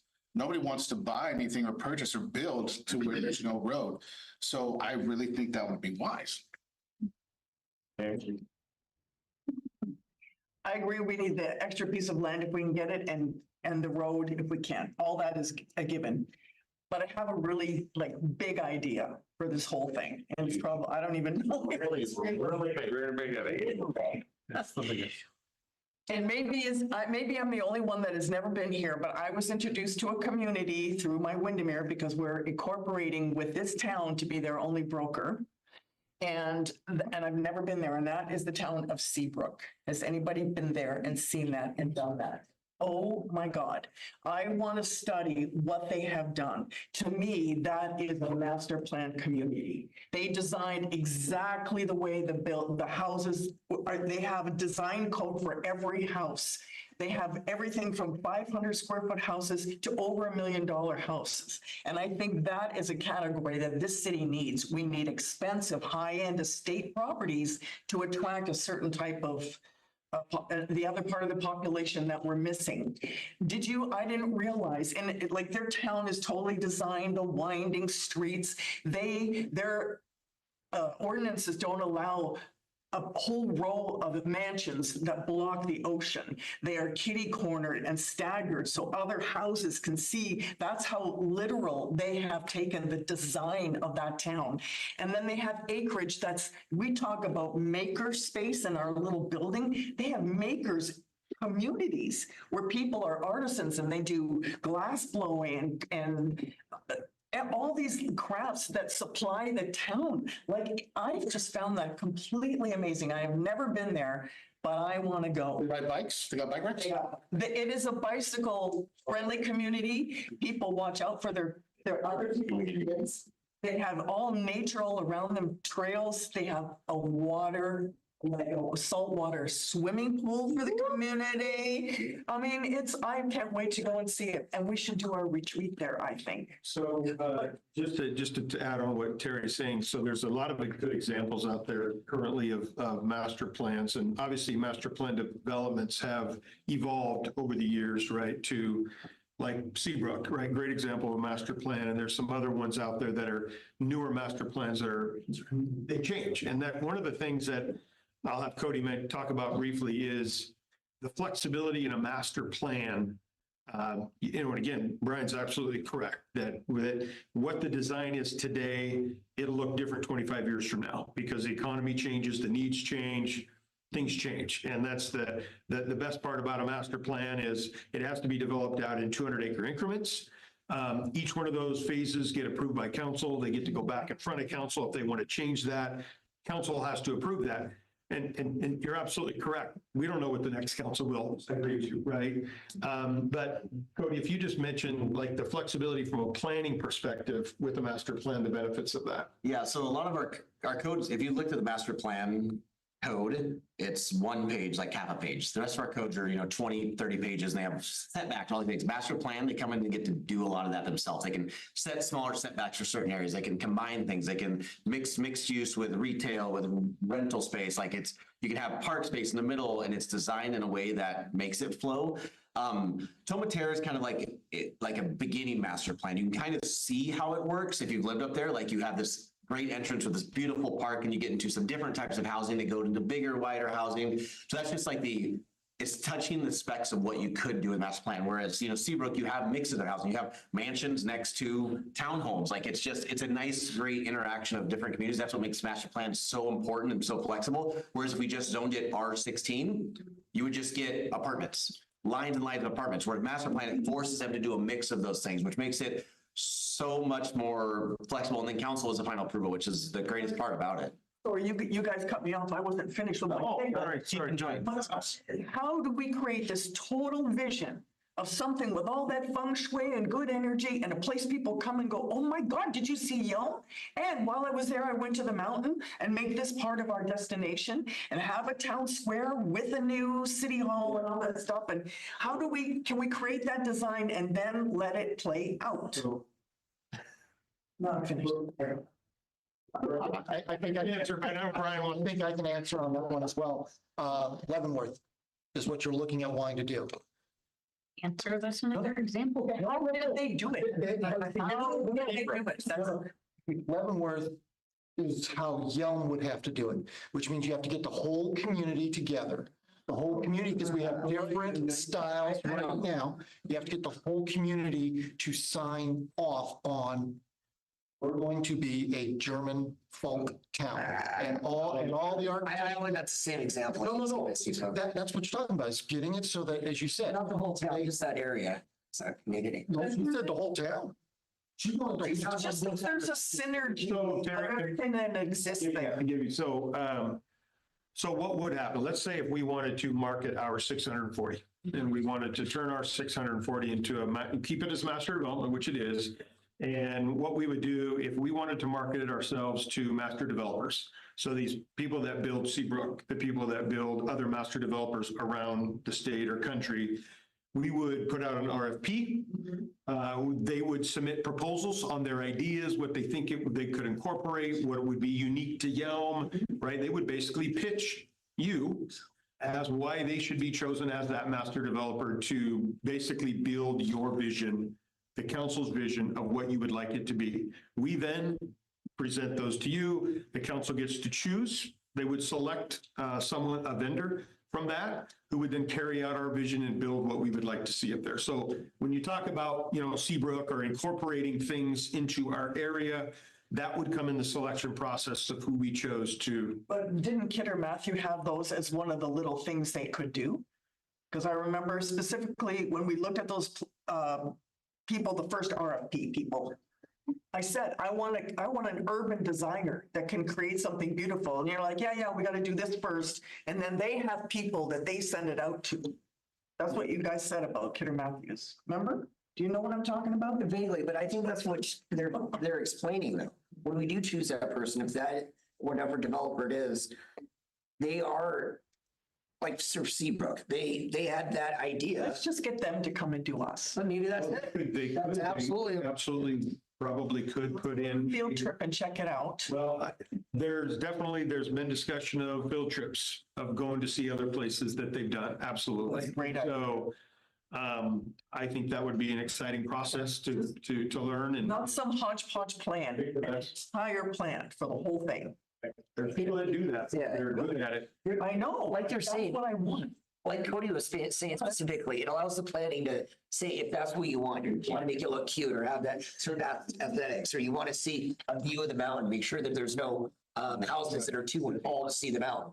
That's what they're going to suggest. And that's what council is ultimately going to approve. Say, yeah, we want to make sure that people have a view of Mount Rainier. So then are we the master developer then, in a way? It can be, which it depends on this. Number 3, we retain it. 3, I think 4 would also probably do. There's a few options. Number 3, yeah. Isn't every bit of this a moot point if we don't have access? Okay. No, we're already going to get the road. Just curious, how do we get access before we can even move on to create? We're going to buy the access. Yeah, well, with the right of way access. We have to vote how we're going to get the access, right? Before we can even we're putting the, what is this word? They're working on the Yeah, so cart before the horse, like we're talking about creating Central Park, we're talking about creating Seabrook, we're talking about creating Leavenworth, which is a different example, just saying. But we can't get there until we can literally get there. Yeah. Right? Like literally, this is all moot. Some of these are options that would do that, would accomplish that. That's what or are they things that we have to decide all at once? It depends on the path of the council. If you do want to, let's say with the connector, then yeah, there's certain of these options that would work and some that would not work. We just held the property and didn't do anything. We're not likely going to build a connector or anything other new. Can't just create the road that'll go through and hold the rest of it. No, because we'd have to acquire the right of way for that. And then speaking about that, I apologize, Director Colt, I can't remember the exact term, but because we have to acquire the property, we have to build the road, that's going to cost the city taxpayers, but then developers get that advantage of it's already there, which then they can pay back. Latecomers agreement. Latecomers agreement, thank you. If we do something like that, we need to make sure we have the latecomers agreement is in that.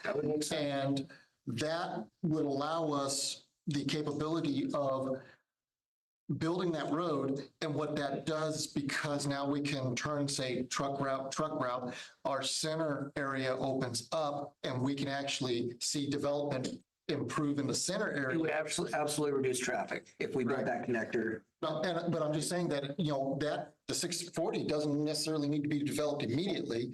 It's the center of town. It wouldn't. None of these options, even that road is going to take years to. No, I understand it's going to take years, but I'm just saying that road alone would be a good investment in the sense of it opens up our community to be able to make adjustments because it's no longer having to deal with semi-traffic, dealing with excessive car traffic. Use traffic, absolutely. Right. Yep.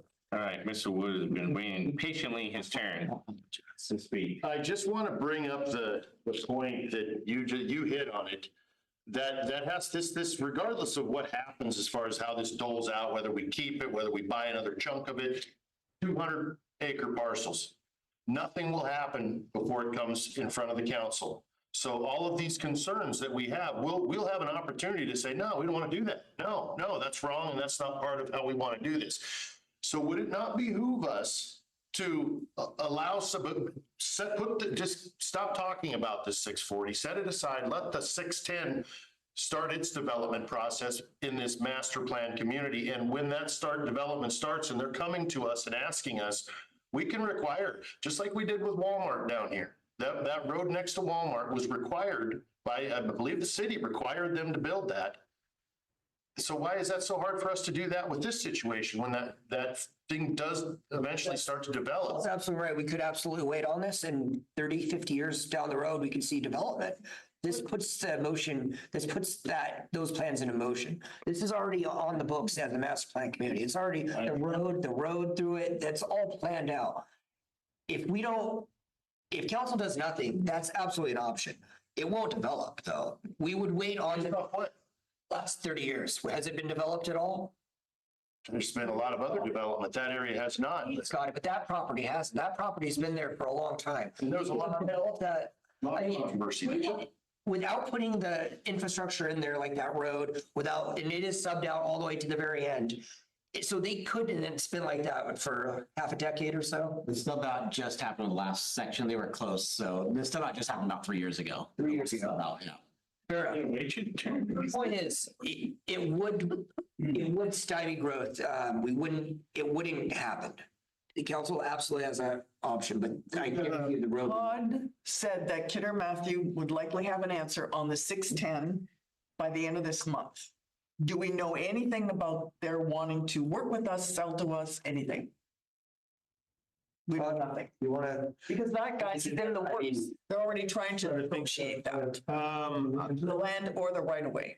The only thing I would say to that, as we sit today, these 5 options are 5 options. I can't say that there won't be another option or a better option, but as of right now, these are the 5 we have. The DDDs have not answered us.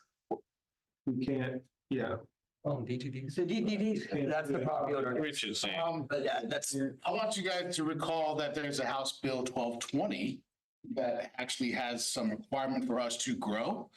And that is a thing that we have to kind of look forward to. And I think this is part of that idea as a growth management. And then we have to at least show some sort of initiative that we are doing these things. And how much does that affect that House bill? It's big. So just as an example, so, they look at towns that have housing deficits, right? Is what they call it, the housing deficit. And of course, they do a projection 20 years out, 25 years out. They project Yelm will have a housing deficit of about 7,500 homes in 25 years because of land. We have a land deficit that can't support the homes we need. If we were to build out the master plan areas, so in this case, we have 1,250 acres that are zoned master plan. Even if we develop those out to full build outs, that would still fill only 60% of our housing deficit. Still at a land We're deficit. still at a deficit, even building out the master plans. So obviously there's other things that can happen, taking in annexations, different things that could change that. But that was put out several months ago in TRPC's annual report on Yelm. Yelm will have the largest deficit. The other piece that just to point out is I was at a Sasan military community meeting last Friday. One of the main focuses is housing for military members. We have, obviously JBLM is one of the top 5 largest bases in the country, and it's only growing. And their number one issue, their number one concern is affordable housing for military members. And so aside from growth, our own growth that we're going to experience, when you factor in the needs and the growth of JBLM over the next 10, 15, 20 years, it adds to that, right? It adds to that piece of what we need to try to accommodate for. To say we're not going to grow really is not a fair option to even the members that are serving in our military, right? They need places to live.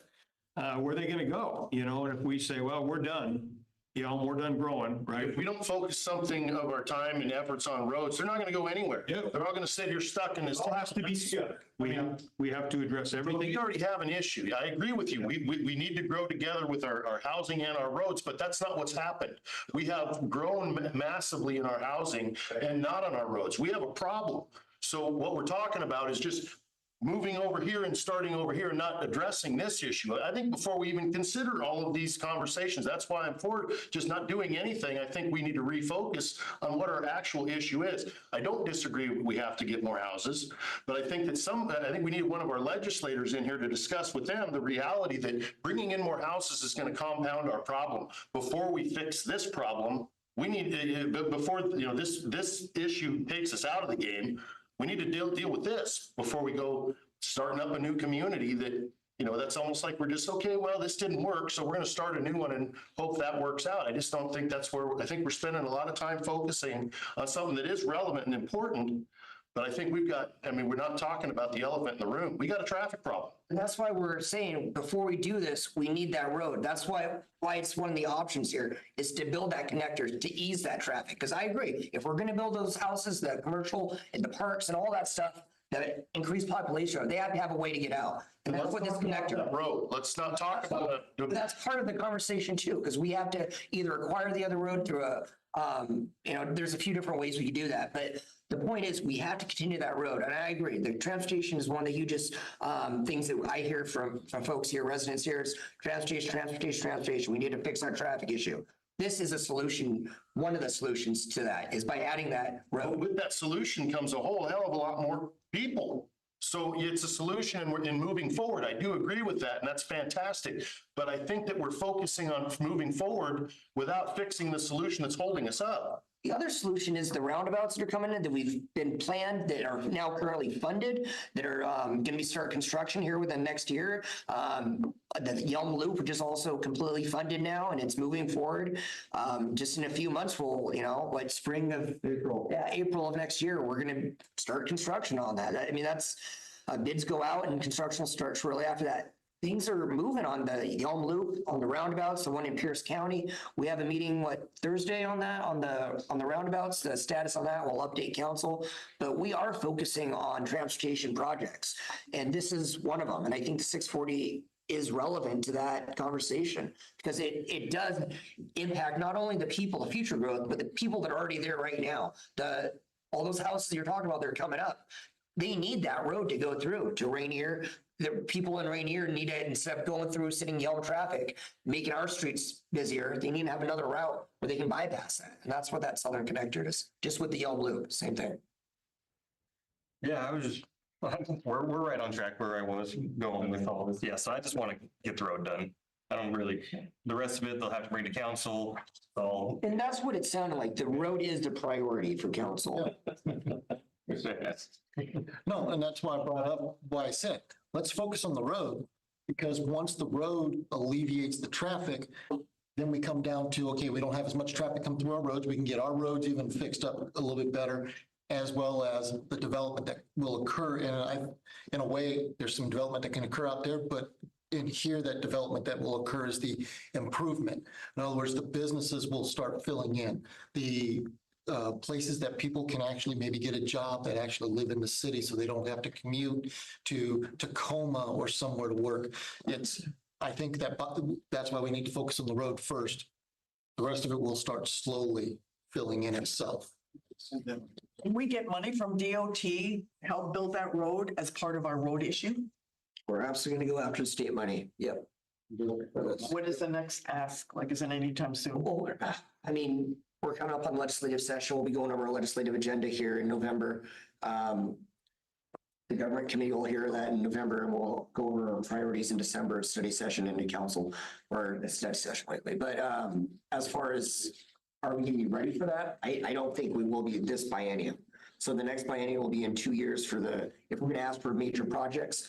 But right now we need to have the planning in place if we're going to be asking for money. So if council decide, they need to know if they're going to fund these projects, that we, one, have the access to these, if it's our property or not, like easements or purchase, whatever it takes to. We're waiting on the DDD people answering. Not necessarily. These options are what we need to, if we're gonna acquire the right of way, if you stick within these, that's what we need to We know. have to talk to them to acquire it. They say, no, we're not giving you. But is that an option that you want? If that's an option you want us to do, then that's what we're gonna pursue. We'll give the council options to vote on this. But right now, this is what we have in front of us. These are the options. If other options present itself after that, we'll bring it up at that point. But this is what we have currently. And I think for most of these questions, center around transportation, traffic here in Yelm. And I think that's very valid. Obviously, that's a huge issue here in Yelm. And there's different paths that we can, as administration, give to council to vote on to make that happen. And we'll give that in the next probably study session or next few weeks. We'll probably have more meetings about this, especially with the public. Next one, I think, is our probably community conversations coming up next weekend. I mean, not next weekend, next week, Wednesday at 6 p.m. at the community center. I'm sure we'll get a lot of residents wanting to talk about the 640 acres among other projects. Council is more than welcome, and they should hopefully attend that if you can. It will be good insight. Other than that, do you want to add anything, Todd, Cody? I got my questions. Copy of the We answer master absolutely. plans for that acreage to give to us, like the way that lays out the master plan that we have now. Yeah, we can absolutely do that. We'll work to get that sent out. We'll get it wherever it is, but she'll send it out to council, the map of the current. All right, I just wait to the end. Meeting conversation. Everybody else, I got easy ones. Discussing city business, you don't want a quorum of council members there. Because that will violate the Open Public Meetings Act. We will list it though. If we list it as a open If meeting. you're gonna list it as an open meeting, you need to follow all of the rules that go into the agenda, the posting, the minutes. Well, I won't be there, so count me out. We'll see. And if necessary, we will do whatever it takes to do that. But one way or the other, council is encouraged to go. We'll talk. But yeah, we'll get that information on the rezone as well. Right, so, this couple, mine's kind of easy. Is there a minimum required open space set already, like a percentage or? 10% usually, 10%? Okay. usually what it is. Master plan community is a little different. Sometimes we require more. I don't have more. There is though, in the current rezone or the current zoning of it, master plan community, there is open space, so. Yeah, in the current plan we had, there was open space, but a normal development would require at least 10% open space. Master plans usually have more. Terra has, I think, 18 or 20%. We can go to like 25 if we wanted to, central. Park. And a big part of it too is there's a lot of wetland areas up there that you wouldn't be able to develop, and they would probably use those as open space for trails and whatnot. So you could have walking trails, you can do things in wetlands. So I would imagine they would be higher in probably the 20 to 25. I think the original master plan had like 320 acres of Yeah. open space. Yeah. It was pretty significant. So when I like Ford, when he's tried as this master plan community altogether, but the one concern that I have though, you said it's 200 acre pieces at a time, or they can do all at one time, right? Yeah, We have to minimum of 200. They do minimum 200. Is there a way to keep that continuity between those developments? Like, you know, when you have a 200, okay, that one developer comes in, they plan to do all 1,200, but something, you know, life happens and they have to back out and sell off or whatever. Because you have such hodgepodge, and I think one of the great ideas, like Terry likes so much, you know, is have that continuity.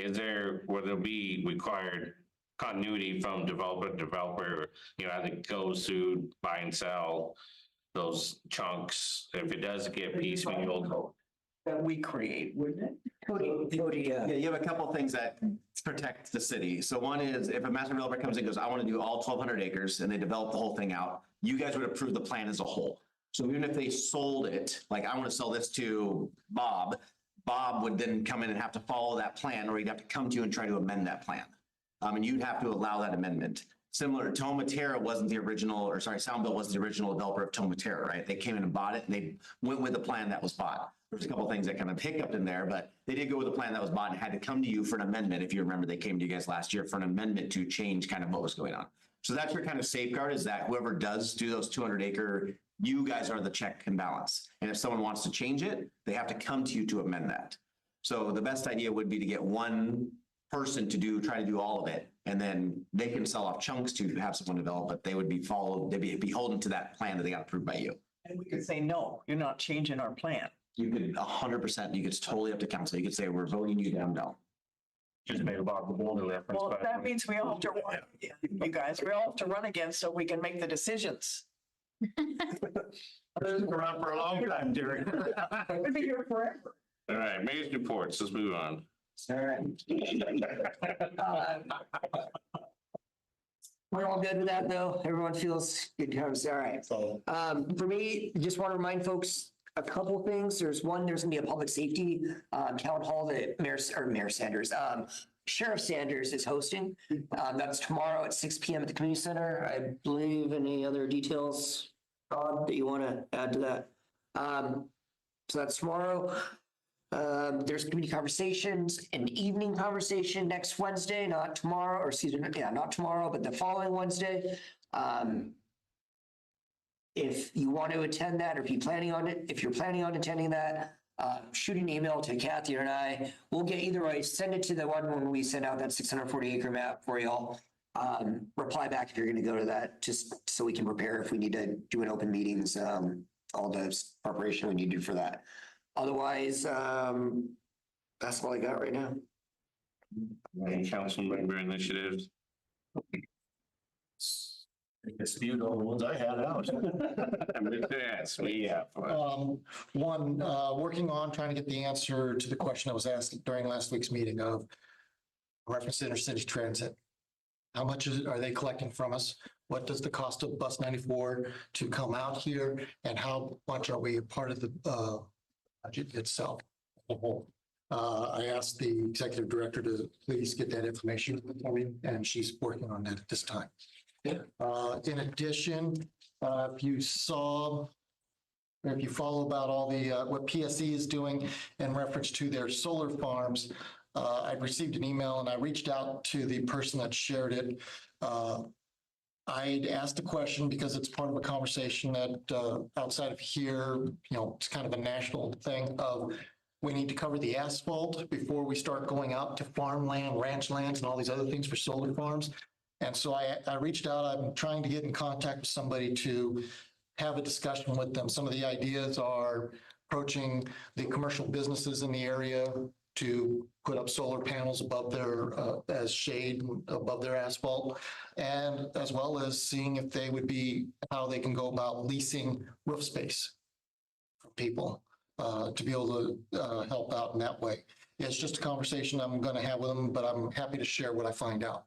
So, because I think it's, it's talking with some other people, the ideas are there and it might work in some fashion. And then another one, actually two more. I'm going to start with the first one, which was something I asked last month. The little piece of property that has the chamber sign on it that a couple of years ago when we were talking about it, I was told that was city property that the chamber put a sign on and the city maintains the property, but the chamber pays the electricity and everything. And last month it came out that that property doesn't belong to the city. Did we get clarification on that? The property does not belong to the city.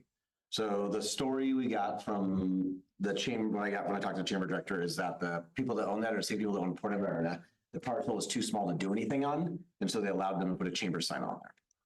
That's the story I was told. I hope that's accurate, but that's what I was told. And then the last thing I want to bring up is the Jolt had a news article about Lacey, Olympia, Tumwater, Tenino, and the Thurston County all got a grant to help with updating electrical appliances, things like that for their community members. I'm just curious, is there a reason why Yelm didn't join in and try to get that, be part of that grant? Which grant? Was it the small cities grant? It was the electrification plant grant.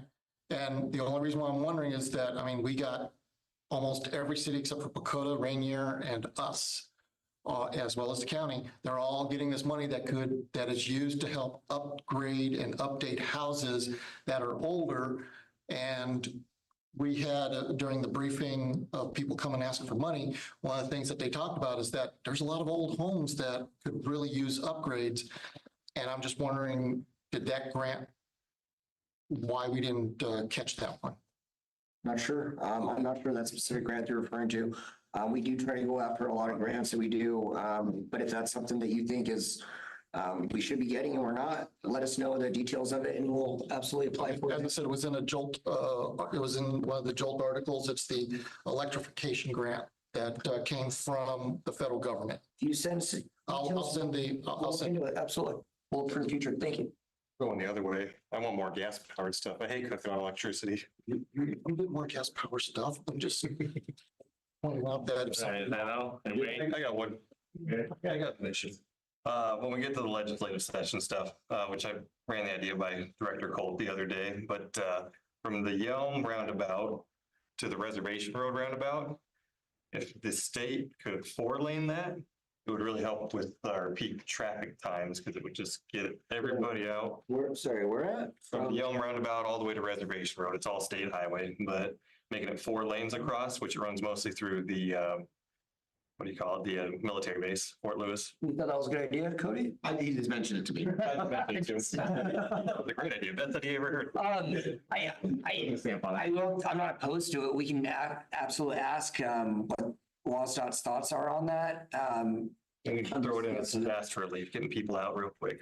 Yeah, I mean, I'm not a traffic engineer. I don't know if that's what would be appropriate, but we could absolutely ask them. Because they need to have Yelm Avenue and the loop coming back into a 2-lane situation. So instead of 2 lanes going down to 1, it would just continue that traffic onwards.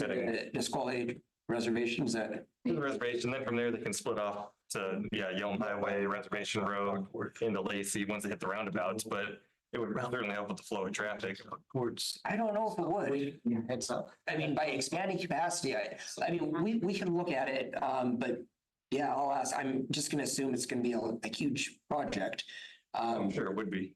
But if that's what you want to prioritize, we can absolutely. Andy's been asking for a big project, TPD. Ooh. Andy Ryder, been asking for us to bring it. Please, you guys, bring us something. Let's do something big.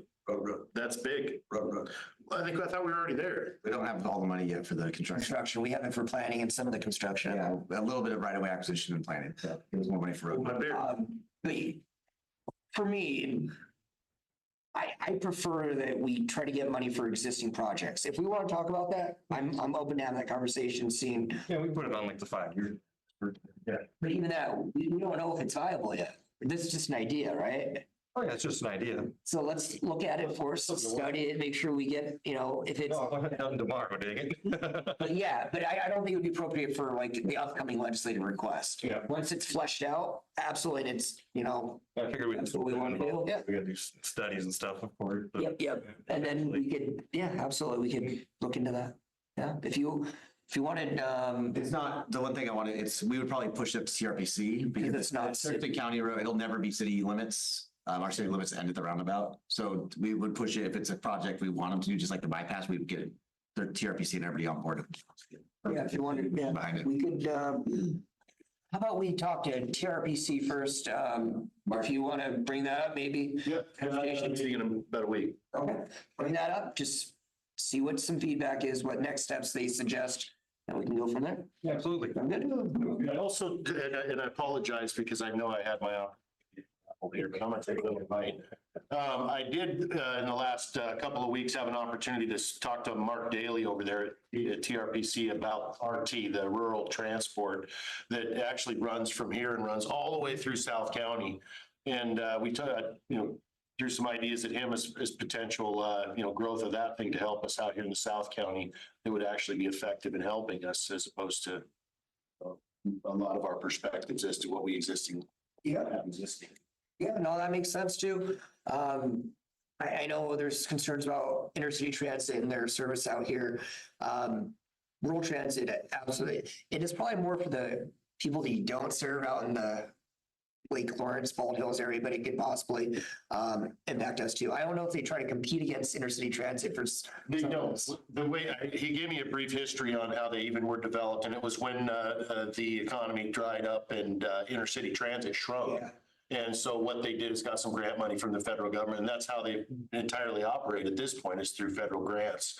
But there's funding available if we were to approach it, and the idea of building off of that is definitely a discussion that he was interested in having. Yeah, I think we can have that conversation. Absolutely. Okay, once, twice, so adjourn. Wait a minute, I got more. We said it.